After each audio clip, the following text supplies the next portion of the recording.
Hello friends, எல்லாருக்கும் வணக்கம். நம்ம இன்னைக்கு என்ன டாபிக் பத்தி பேச போறோம்னா B31.3 உடைய Appendix R. இது வந்து லேட்டஸ்ட் எடிஷன் 2020 உடையது. நம்ம முன்னாடியே சொல்லி இருந்ததை பத்தி போடுவோம்னு சொல்லி அந்த வீடியோ தான் இது. மறக்காம ஃபுல்லா ஸ்கிப் பண்ணாம பாருங்க. ரொம்ப இம்பார்ட்டன்ட் இந்த வீடியோ. நான் எல்லாமே வந்து எக்ஸ்பிளைன் பண்ணியிருக்கேன் இந்த வீடியோல. இது வந்து பாத்தீங்கன்னா use of alternative ultrasonic acceptance criteria for weld inspection. Okay, நம்ம எப்படி சொல்ற வெல்ட் இன்ஸ்பெக்ஷன். அதுக்கு முன்னாடி ஃப்ரெண்ட்ஸ், இப்போ கொரோனா வந்து டே பை டே வந்து இன்க்ரீஸ் ஆகிட்டு இருக்கு. ஸோ எல்லாரும் சேஃபாக இருங்க ஊரில். ஸோ சோஷியல் டிஸ்டன்ஸ் மெயின்டைன் பண்ணுங்கள், மாஸ்க் வந்து போடுங்க. ஸோ தேவையில்லாமல் வெளியில் எங்கேயும் போக வேண்டாம், சேஃபாக இருங்க. கொரோனா வந்து கண்டிப்பாக நம்ம வெளியிட்டு எடுப்போம்.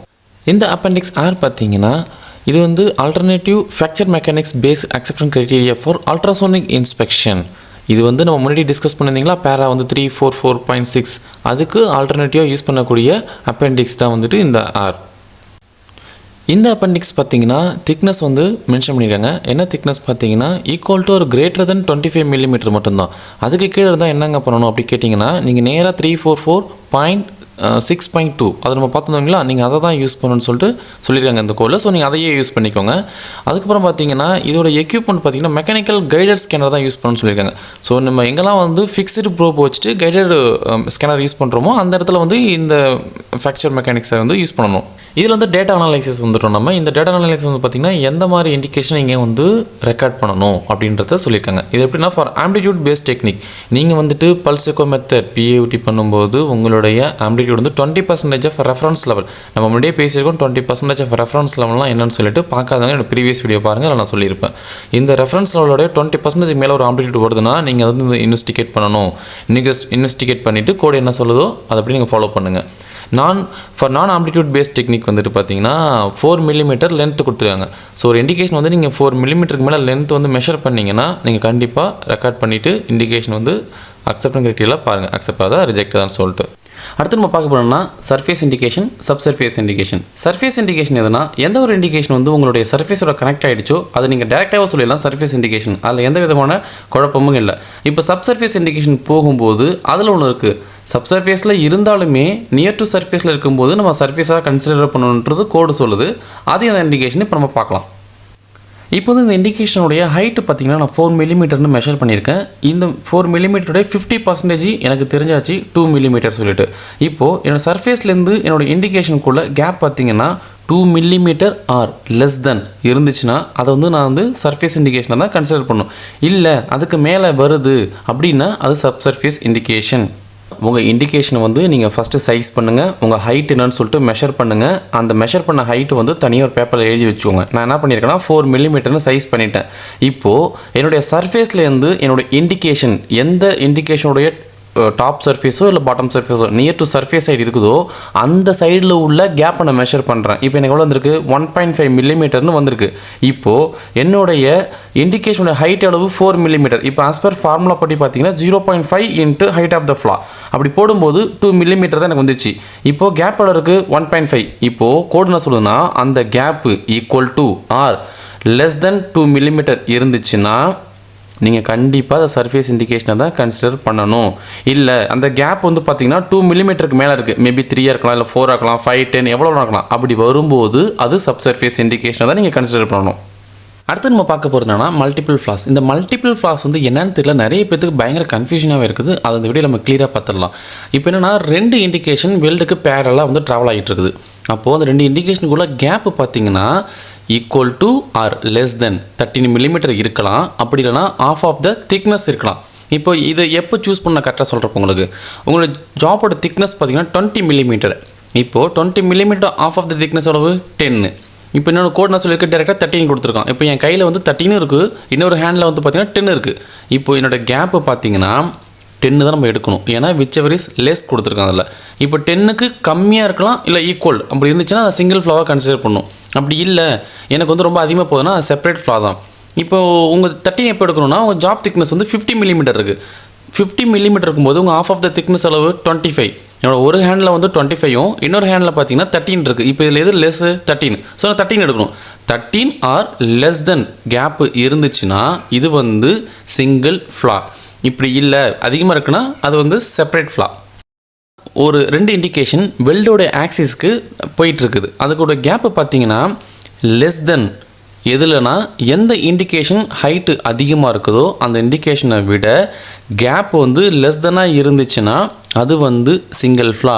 இல்லை அந்த கேப் வந்து அதிகமாக இருக்குது ஹையர் ஹைட்டை விட அது வந்து செப்பரேட் ஃப்ளாவாக தான் நீங்கள் கன்சிடர் பண்ணணும். சேம் அதே போல் தான் ஹைட்டு த்ரூ வால் திக்னஸ்க்கும் அந்த ரெண்டு இண்டிகேஷனுடைய ஹைட்டை ஃபஸ்ட்டு மெஷர் பண்ணுங்கள். எந்த ஹைட்டு அதிகமாக இருக்கோ அதை எடுத்துக்கோங்க. அந்த ஹைட்டை விட இந்த கேப்பு கம்மியாக இருந்துச்சுன்னா சிங்கிள் ஃப்ளா, அதிகமாக இருந்துச்சுன்னா அது வந்து செப்பரேட் ஃப்ளா. செப்பரேட் ஃப்ளா மீன்ஸ் இங்கே வந்து நம்ம மல்டிபிள் ஃப்ளாவாக நம்ம கன்சிடர் பண்ணிக்கணும். மல்டிபிள் ஃப்ளாவாக கன்சிடர் பண்ணும்போது உங்களுடைய கோடு அடுத்து என்ன சொல்லுது நம்ம அடுத்து பார்ப்போம். அடுத்து நம்ம பார்க்க போகிறது என்னென்னா அக்செப்டன்ஸ் க்ரைட்டீரியா. இதுதான் நம்ம அல்டிமேட் ஜோன் நம்ம இந்த கோடில் பார்க்கக்கூடியது. இதுக்கு முன்னாடி என்ன பேசிக் திங்கோ அது எல்லாமே இப்போ நம்ம பார்த்தாச்சு. இப்போ ஃபைனலாக வந்து அக்செப்டன்ஸ் க்ரைட்டீரியா போக போகிறோம். இதில் 2 டேபிள் கொடுத்துருப்பாங்க. 2 டேபிள் பார்த்தீங்கன்னா ஒரு டேபிள் வந்து உங்கள் சர்ஃபேஸ் இண்டிகேஷனை பற்றி பேசும், இன்னொரு டேபிள் சப்சர்ஃபேஸ் இண்டிகேஷனை பற்றி பேசும். இது ரெண்டுத்துக்கும் பார்க்கறதுக்கு முன்னாடி ஒரு இம்பார்ட்டன்ட் ஒரு திங்க் இருக்குது. என்னென்னா உங்களுடைய ஃப்ளாவுடைய ஹைட்டோ இல்லை அக்செப்ட் ரேஷியோவோ எதுவாக இருந்தாலுமே உங்களுடைய ஃப்ளாவுடைய லென்த்து 4 டைம்ஸ் ஆஃப் உங்கள் திக்னஸ். அது தாண்டி போகும்போது இந்த 2 டேபிள் நீங்கள் பார்க்கவே தேவையில்ல. நீங்கள் அதை வந்து டைரெக்டாகவே ரிஜெக்ட் பண்ணிக்கலாம். இது ஒன்றுமே பெரிய பிரச்சனை இல்லை, யாரும் எதுவும் கேட்க போகல. ஏன்னா அதான் கோடும் சொல்லுது. நம்ம முன்னாடியே சொன்ன மாதிரி இங்கே வந்து 2 டேபிள் கொடுத்துருப்பாங்க. ஒரு டேபிள் பார்த்தீங்கன்னா சர்ஃபேஸ் ஃப்ளாவுடையது, இன்னொரு டேபிள் பார்த்தீங்கன்னா சப்சர்ஃபேஸ் ஃப்ளாவுடையது. நம்ம சர்ஃபேஸ் ஃப்ளா வந்து எடுத்துப்போம் எக்ஸாம்பிளுக்கு, அது ஆல்மோஸ்ட் ஈக்குவல் தான் சப்சர்ஃபேஸ்க்கு. இதை பற்றி டிஸ்கஸ் பண்ணால் நீங்கள் சப்சர்ஃபேஸும் ஈஸியாக பண்ணிடலாம். இதில் வந்து பார்த்தீங்கன்னா 2 கொடுத்துருப்பாங்க. ஒன்று வந்து accept ratio height of the ஃப்ளாவுக்கும் divided by length of the ஃப்ளா.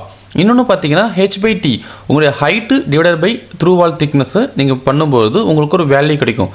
அந்த ரேஷியோ வந்து கால்குலேட் பண்ணி தான் நம்ம வந்து இண்டிகேஷனை அக்செப்ட் பண்ணுமா ரிஜெக்ட் பண்ணுமான்றதை பார்ப்போம்.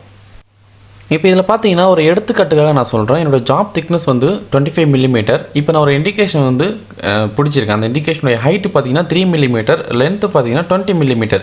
இப்போது இந்த டேபிளர் காலம் படி நான் ரேஷியோ போட போகிறேன். ஹைட் டிவைடட் பை லென்த் போடும்போது என்னுடைய ரேஷியோ வந்து பார்த்தீங்கன்னா 0.15. ஸோ இது வந்து அக்செப்ட் ரேஷியோ h/l ரேஷியோ பார்த்தீங்கன்னா 0.15. அதுக்கு ஈக்குவல்ட்டாக என்ன இருக்குது 0.041 இருக்குது. இப்போது ஹைட் டிவைடட் பை t எடுக்கணும். இப்போது இதில் பாருங்கள் 2 கொடுத்துருப்பாங்க, 25 mm to 65 millimetre and 100 to 300. So இப்போ என்னோட ஜாப் திக்னஸ் வந்து நான் 25 சொல்லியிருக்கேன். ஸோ நான் ஃபஸ்ட்டில் இருக்கிறது இது மட்டும் எடுத்துக்கிறேன். இப்போ மறுபடி 0.15க்கு ஈக்குவல் ஸ்ட்ரெயிட்டாக என்ன இருக்குது பாருங்கள் 0.041 இருக்குது. இப்போ இந்த இண்டிகேஷன் சர்ஃபேஸ் இண்டிகேஷன் தான், அதனால தான் நான் சர்ஃபேஸ் ஃப்ளாவில் பார்க்குறேன். இப்போது ஹைட் டிவைடட் பை திக்னஸ் போடும்பொழுது என்னுடைய ரேஷியோ பார்த்தீங்கன்னா 0.12 வந்திருக்குது. இப்போ நமக்கு எவ்வளோ வரைக்கும் வரலாம், மேக்ஸிமம் 0.041 வரைக்கும் வரலாம். பட் எனக்கு 0.12 தான் இருக்குது. ஸோ இந்த இண்டிகேஷனை நான் அக்செப்ட் பண்ணலாம். இஃப் இன் கேஸ் இந்த ரேஷியோ வந்து 0.041க்கு மேலே போகும்போது அந்த இண்டிகேஷனை நான் கண்டிப்பாக ரிஜெக்ட் பண்ணி தான் ஆகணும், வேறு வழியே இல்லை. இப்போ இன்கேஸ் உங்கள் ஜாப் திக்னஸ் வந்து 25லேருந்து 65க்குள்ளே இருந்தது மட்டும் தான் அந்த ஃபஸ்ட்டில் நடக்க சொன்னமே எடுக்கணும். அப்படி இல்லைனா நீங்கள் ரெண்டாவது கொடுத்துருக்காங்க பார்த்தீங்களா 100 மில்லிமீட்டர் 300. உங்கள் ஜாப் திக்னஸ் நீங்கள் பாருங்கள் 100 மில்லிமீட்டருக்கு மேலே 300க்குள்ளே இருக்குதுன்னா நீங்கள் ரெண்டாவது உள்ள அக்செப்ட் ரேஷியோ மட்டும்தான் எடுக்கணும், ஃபஸ்ட் உள்ளது எடுக்கக்கூடாது. உங்கள் ஜாப் திக்னஸ் இதுக்குள்ளே கவர் ஆச்சுன்னா மட்டும்தான் 25 to 65 எடுக்கணும்.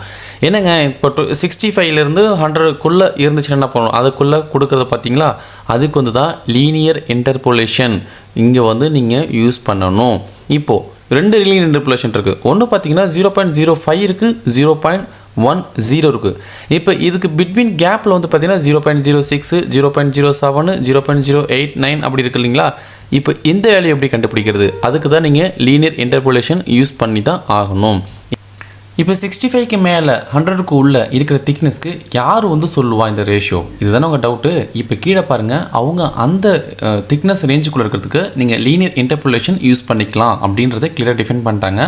ஸோ அந்த லீனியர் இன்டர்போலேஷனை நம்ம நெக்ஸ்ட் வீடியோவில் கிளியராக உங்களுக்கு நான் கால்குலேஷனோட எக்ஸ்பிளைன் பண்ணுறேன். இப்போ நீங்கள் சர்ஃபேஸ் ஃப்ளாவில் என்ன பார்த்தீங்களோ அது அப்படியே தான் சேம் சப் சர்ஃபேஸ் ஃப்ளாவுக்கும் நீங்கள் யூஸ் பண்ணணும். சேம் அதேமாரி h/l ரேஷியோ எடுங்க, அதுக்கப்புறமேட்டுக்கு h/t ரேஷியோ எடுங்க, ஈக்குவல் பண்ணி பாருங்கள். அதோட கம்மியாக இருந்துச்சுன்னா அக்செப்ட் பண்ணுங்கள், அதோட அதிகமாக போச்சுன்னா ரிஜெக்ட் பண்ணுங்கள். ப்ராப்பர் திக்னஸ் ரேஞ்சில் என்ன இருக்கோ அதை மட்டும் எடுங்க. மற்றது எல்லாமே ஆல்மோஸ்ட் சேம் தான் வரும். இந்த லீனியர் இன்டர்போலேஷன் வந்துட்டு 2 லீனியர் இன்டர்போலேஷனும் நான் வந்து நெக்ஸ்ட் வீடியோவில் கிளியராக உங்களுக்கு எக்ஸ்பிளைன் பண்ணுறேன்.